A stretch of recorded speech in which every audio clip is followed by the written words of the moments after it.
Chant et liturgie, nous en sommes arrivés au 5e dimanche du temps ordinaire de l'année A. Avec Venite Adoremus, on est aussi le dimanche qui s'intitule de la sexagésime. Venez, adorons Dieu et prosternons-nous devant le Seigneur. Venez, adorons Dieu et prosternons-nous devant le Seigneur. Implorons celui qui nous a créés, car il est le Seigneur notre Dieu. Et le verset, c'est « Venez, crions de joie pour le Seigneur, acclamons Dieu notre Sauveur ». L'introïde de ce dimanche, ou chant d'entrée, donc qui peut être chanté, qui doit être chanté donc après le chant d'entrée en français, ou il est bon de le chanter en grégorien ou de le psalmodier en français. L'introïde de ce dimanche est une invitation lancée à tout le peuple de la Nouvelle Alliance, devenu un par la communion au corps et au sang du Christ, et rendu ainsi capable de porter du fruit pour le salut du monde, comme le dit la post-communion. Par l'adoration, la supplication, nous revenons au Dieu d'inlassable tendresse, de qui nous nous étions éloignés par le péché. Avec assurance, pleure devant le Seigneur qui t'a façonné. Il ne méprise pas en toi l'œuvre de ses mains. Toi, tu peux te défaire, mais tu ne peux te refaire. Lui seul te refaira, qui t'a façonné, donc disait saint Augustin. Les lectures ce dimanche nous introduisent dans la compagnie des disciples qui sont témoins des œuvres divines réalisées par le Christ. Il montre sa miséricorde et sauve ceux qui espèrent en lui.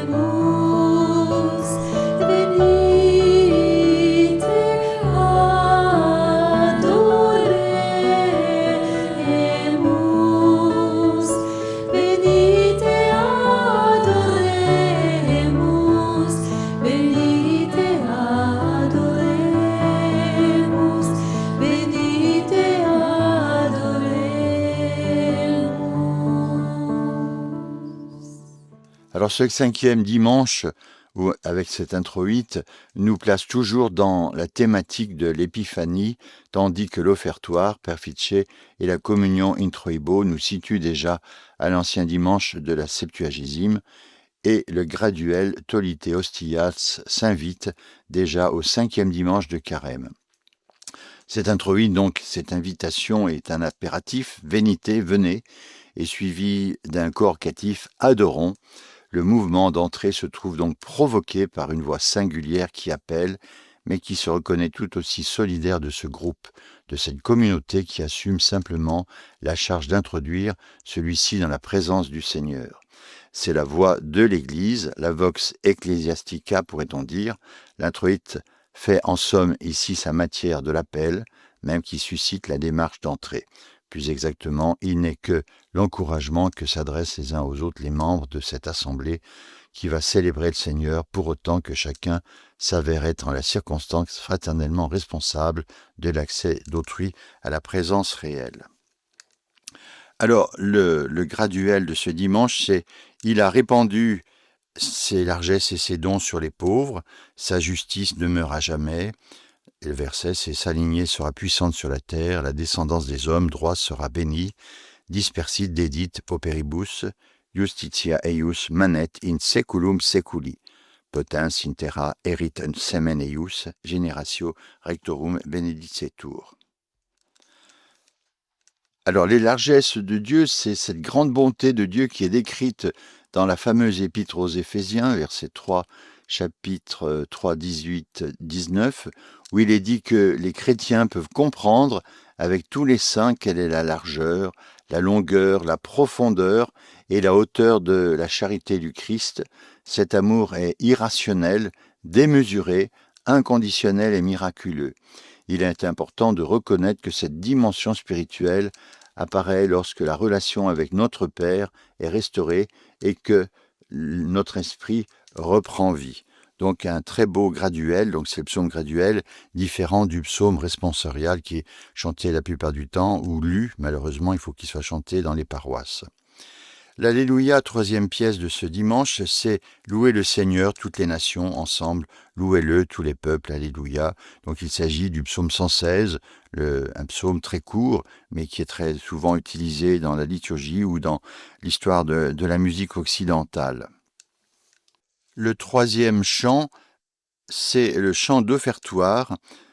Affermis mes pas dans tes sentiers pour que mes pieds ne chancellent pas. C'est le psaume 16 toujours. Incline vers moi ton oreille, écoute mes paroles, signale tes miséricordes, toi qui sauves ceux qui espèrent en toi, Seigneur.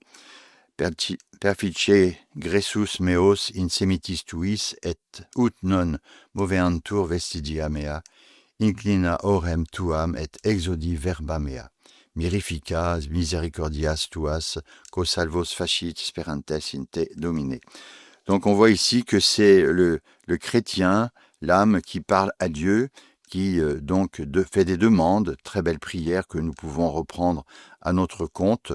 Donc il est bon aussi que pour l'offertoire, juste après le credo et la prière universelle, que ce soit chanté donc en grégorien, lu ou psalmodié. Dieu est considéré comme le sauveur dans notre tradition chrétienne. Notre Seigneur est venu pour révéler l'amour de Dieu et inviter les gens à participer à une vie de réconciliation et de paix.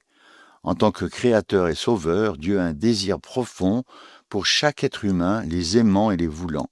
Les Écritures soulignent également le rôle de Dieu en tant que sauveur, affirmant que chaque personne est précieuse et désirée par lui. Voilà ce que peut suggérer cette magnifique antienne d'offertoire. Pour la communion, il s'agit d'une petite communion, introibo ad altare Dei ad Deum qui laetificat juventutem meam. Il s'agit du psaume 42 qui, dans la liturgie donc tridentine, est pris donc dans ce qu'on appelle les prières au bas de l'autel. Je m'approcherai de l'autel de Dieu, du Dieu qui réjouit ma jeunesse. Autrefois, il y avait un très beau cantique qui disait « Je m'avancerai vers l'autel de Dieu, la joie de ma jeunesse ». Pourquoi ne pas essayer de le reprendre pour cette communion ? Je m'avancerai.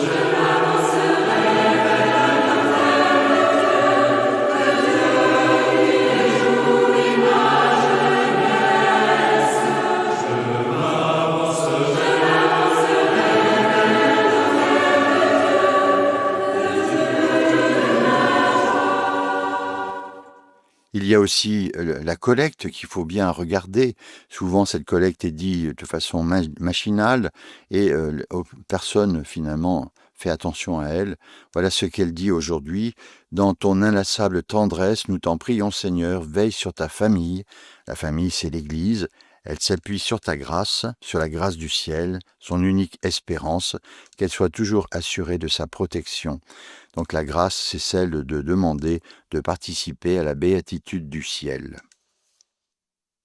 Cette présentation des dimanches et des fêtes a pour but donc de vous faire connaître le propre de ces messes qui est souvent négligé, ignoré par les animateurs liturgiques, et ils font donc partie intégrante de chaque messe.